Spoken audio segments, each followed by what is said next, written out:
ভিডিঅ'ৰ জৰিয়তে এটি বিশেষ বিষয় লৈ আলোচনা কৰিম যে ইতিমধ্যে ৰাজ্যত শিক্ষক নিযুক্তি প্ৰক্ৰিয়া কেইবাটাও পৰ্যায়ত আৰম্ভ হৈছে। তাৰে লগত জড়িত বিশেষ এটি খবৰ বা বিশেষ এটি কথা এইটো ভিডিঅ'ত আলোচনা কৰিম। সো দুটা বিষয়ত আলোচনা কৰিম। এটা হ'ল যে ৰাজ্যত যি ৫,৫৫০টা পদৰ বিপৰীতে শিক্ষক নিযুক্তি প্ৰক্ৰিয়া ষ্টাৰ্ট হৈছে, তাৰে ইতিমধ্যে দ্বিতীয়খন ফেজৰ তৃতীয় নম্বৰ যিটো ভেৰিফিকেশ্যন তালিকা সেইটো পাব্লিছ হ'ল। আৰু এই পাব্লিছ হোৱা তালিকাত যিসকল বহু প্ৰাৰ্থী দেখা গৈছে ভাল মাৰ্ক থকা সত্ত্বেও তেখেতসকলৰ নাম নাই। তো এওঁলোকৰ বিষয়ে কিছু কথা আলোচনা কৰিম। লগতে ইতিমধ্যে যি ৰিক্ৰুইটমেণ্ট ষ্টাৰ্ট হৈছে, অৰ্থাৎ শিক্ষক নিযুক্তিৰ গ্ৰাজুৱেট টিচাৰৰ যিটো ৰিক্ৰুইটমেণ্ট প্ৰচেছৰ ইতিমধ্যে ৰিজাল্ট আহিলে গণিত বিষয়ৰ শিক্ষকসকলৈ এটা বিসংগতি, আৰু এই বিসংগতিৰ লগত জড়িত এটি বিশেষ নটিফিকেশ্যন, আজি ক্লিয়াৰিফিকেশ্যন নটিচ এটা পাব্লিছ কৰিছে অফিচিয়েলি। সেই নটিফিকেশ্যনৰ বিষয়ে আলোচনা কৰিম।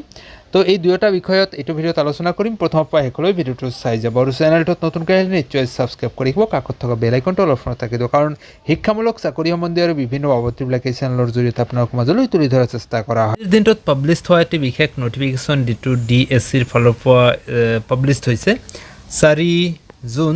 4 জুলাই 2025।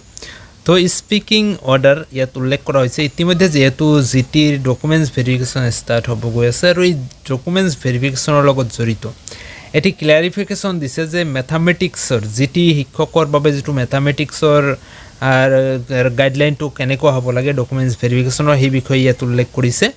তো ইয়াত উল্লেখ কৰা হৈছে যে যিটো দ্য আছাম ছেকেণ্ডাৰী এডুকেশ্যন যিটো ৰুল 2024, তো ইয়াত উল্লেখ কৰা হৈছে যে যদি কোনো এজন ব্যক্তিয়ে গ্ৰাজুৱেট টিচাৰ মেথামেটিক্স হ'ব লাগে, তেওঁ মেইনলি প্ৰথমতে হ'ব লাগে গ্ৰাজুৱেট ডিগ্ৰী ইন ছায়েন্স ষ্ট্ৰীমত পঢ়া শুনা কৰিব লাগিব। লগতে honours of major in mathematics, honours থাকিব লাগিব মেথামেটিক্সত, আৰু লগতে with physics chemistry or biology as a pass course or minor subject. তো ক্লিয়াৰ কৰি দিলে কথাটো যে প্ৰথমতে ব্যক্তিজন এজন গ্ৰাজুৱেট হ'ব লাগিব ছায়েন্স ষ্ট্ৰীমৰ, আৰু লগতে থাকিব লাগিব তেওঁৰ ফিজিক্স কেমিষ্ট্ৰি নাইবা বায়'লজিৰ পাছ কোৰ্ছ হিচাপে এট দ্য গ্ৰাজুৱেট লেভেলৰ কাৰণে।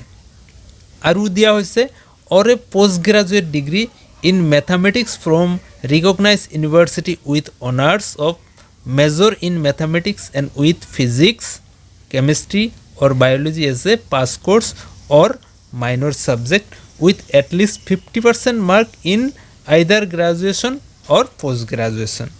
যদি পোষ্ট গ্ৰাজুৱেট হয় ব্যক্তিজন, তো তেনেহ'লে পোষ্ট গ্ৰাজুৱেট হ'লে তেখেতে মেথামেটিক্স থাকিব লাগিব তেওঁৰ মেইন মেজৰ ছাবজেক্ট হিচাপে, আৰু পাছ কোৰ্ছ বা মাইনৰ হিচাপে ফিজিক্স কেমিষ্ট্ৰি নাইবা বায়'লজি, ইয়াৰ যিকোনো এটা থাকিলেই হ'ব। আৰু লগতে দিয়া হৈছে at least 50% mark in either graduate or post graduate বা পষ্ট গ্ৰাজুৱেট যিকোনো এটাত 50% মাৰ্ক থাকিব লাগিব।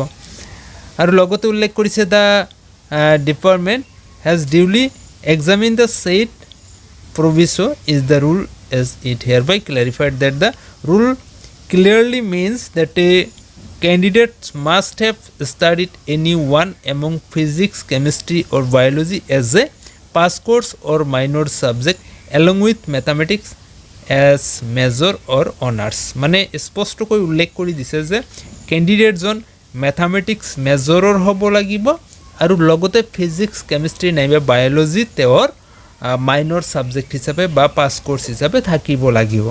তো বন্ধুসকল, এই ক্লিয়াৰিফিকেশ্যনটো আহিছে DSCৰ ফালৰ পৰা। আগন্তুক যি ডকুমেণ্টছ ভেৰিফিকেশ্যন হ'ব, এই গাইডলাইন ফ'ল' কৰি পেলাই GT শিক্ষকৰ যিটো ভেৰিফিকেশ্যন হ'ব গৈ আছে ডকুমেণ্টছ, এই ভেৰিফিকেশ্যনত তেখেতসকলক ক্লিয়াৰিফিকেশ্যনৰ এই নটিচটো দিছে। আমাৰ এইবাৰৰ টপিক্সটো আহিল যে যিসকল প্ৰাৰ্থীৰ নাম ডকুমেণ্টছ ভেৰিফিকেশ্যনত অহা নাই, অলৰেডি দুটাকৈ ফেজৰ DWৰ ৫,৫৫০টা পদৰ ডকুমেণ্টছ ভেৰিফিকেশ্যন হৈ গ'ল। এই দুয়োটা ফেজতে কোনো এখন তালিকাতে কোনো এজন প্ৰাৰ্থীৰ নাম অহা নাই অথচ ভাল মাৰ্ক আছে। এনেকুৱা বহু প্ৰাৰ্থী আছে যিসকলৰ মাৰ্কছ বহুত ভাল আছে, 63, 4, 5 লৈকে আছে, 65 লৈকে আছে লয়াৰ প্ৰাইমাৰীত, তথাপিও নাম ইনক্লুড হোৱা নাই। তো বন্ধুসকল, এইবাৰৰ যি তালিকা, এই তালিকাখন আচলতে কোনটো ষ্ট্ৰেটেজি মেইনটেইন কৰি বনাইছে কোনেও ক'ব নোৱাৰে। ইয়াত দেখা গৈছে বহু বিল' 60% মাৰ্ক থকা প্ৰাৰ্থীৰ নামো আহিছে, আকৌ 65, 64, 63 থকা প্ৰাৰ্থীৰ নামো অহা নাই। তো বন্ধুসকল, যদি আপোনালোকৰ ডকুমেণ্টছে কোনো ধৰণৰ বিসংগতি নাই বা কোনো ধৰণৰ অসুবিধা নাই, তেনেহ'লে নিশ্চয় আপুনি নিশ্চিন্ত মনে থাকক। যদি আপোনাৰ ডিষ্ট্ৰিক্টত, যিখন ডিষ্ট্ৰিক্টত আপুনি এপ্লিকেশ্যন কৰিছে, যদি আপোনাৰ ডকুমেণ্টছে কভাৰ কৰে বা আপোনাৰ যিটো কাট অফ, সেই কাট অফে যদি কভাৰ কৰে, নিশ্চয় আপোনাৰ ডকুমেণ্টছ যিটো প্ৰভিজনেল মেৰিট লিষ্ট আহিব, সেই প্ৰভিজনেল মেৰিট লিষ্টত নিশ্চয় আপোনাৰ নাম ইনক্লুড হ'ব, আপুনি নিশ্চিন্ত মনে থাকিব পাৰে। আৰু দ্বিতীয়তে কথা হ'ল যে এতিয়া ক'ব পাৰে যে যিসকলৰ ডকুমেণ্টছ ভেৰিফিকেশ্যন হোৱা নাই, তেওঁলোকৰ নাম যদি ভেৰিফিকেশ্যন লিষ্টত আহে, কেনেকৈ আহিব?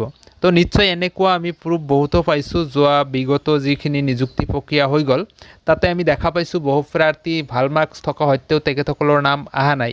যদি ইচ্ছা কৰে তেনেহ'লে আপোনাক documents verification merit list publish হোৱাৰ পিছতো আহিব পাৰে বা তেতিয়াও আপোনাক কৰোৱাই ল'ব পাৰে। তো বন্ধুসকল, ইয়াতে আমি এটা বস্তু দেখা পালোঁ যে এইবাৰৰ যি ৰিক্ৰুইটমেণ্ট প্ৰচেছ চলি আছে, ভেৰিফিকেশ্যন চলি আছে, তাতে সৰ্বমুঠ 2টা ফেজত প্ৰায় 9,180গৰাকী প্ৰাৰ্থীক মতা হৈছে। আৰু ইয়াতে বহু প্ৰাৰ্থী আছে যিসকল কেঞ্চেল হ'ব প্ৰভিজনেল মেৰিট লিষ্ট পাব্লিছ হোৱাৰ পিছত, যাৰে মাজত আছে অলৰেডি ষ্টেট পুল, তাৰপিছত কণ্ট্ৰেকচুৱেল এছএছত কাম কৰা শিক্ষক আছিলে, তেখেতসকল ইয়াৰ পৰা বাদ পৰিব নিশ্চিতভাৱে। আৰু লগতে যিসকলে বহু প্ৰাৰ্থী আছে যিসকলে GT PGTত পাইছে, তেখেতসকলে এবচেণ্ট হৈ আছে। আৰু লগতে ইয়াত বহু প্ৰাৰ্থী আছে যিসকল বিভিন্ন কেটাগৰীত মানে ইয়াত কেঞ্চেল হোৱাৰ বা বাদ পৰাৰ পূৰ্ণ সম্ভাৱনা আছে। এই প্ৰাৰ্থীখিনি বাদ পৰাৰ পিছত কিন্তু নতুন প্ৰাৰ্থী, ভেৰিফিকেশ্যন নোহোৱা প্ৰাৰ্থীও কিন্তু প্ৰভিজনেল মেৰিট লিষ্টত ইনক্লুড হোৱাৰ পূৰ্ণ এটা সম্ভাৱনা আছে। তো নিশ্চয় যিসকল প্ৰাৰ্থীৰ নাম অহা নাই ভাল মাৰ্ক থকা সত্ত্বেও, তেখেতসকলৰ এটি আশা আছে যে আপোনালোকৰ নিশ্চয় প্ৰভিজনেল মেৰিট লিষ্ট লৈ অপেক্ষা কৰক, আৰু তাৰপিছত হয়তো আপোনালোকৰ নাম আহিলে তাৰপিছত আপোনালোকক ভেৰিফিকেশ্যন কৰোৱাব বুলি নিশ্চিত মনে থাকক। তো বন্ধুসকল, এইটো ভিডিঅ'ৰ জৰিয়তে আপোনালোক এই ইনফৰ্মেশ্যনখিনি বা এই কথাখিনি জনোৱাৰ চেষ্টা কৰিলোঁ। ভাল পালে নিশ্চয় এটি লাইক কৰিব, যিমান পাৰে বন্ধু বান্ধৱীলৈ শ্বেয়াৰ কৰিবলৈ নাপাহৰিব।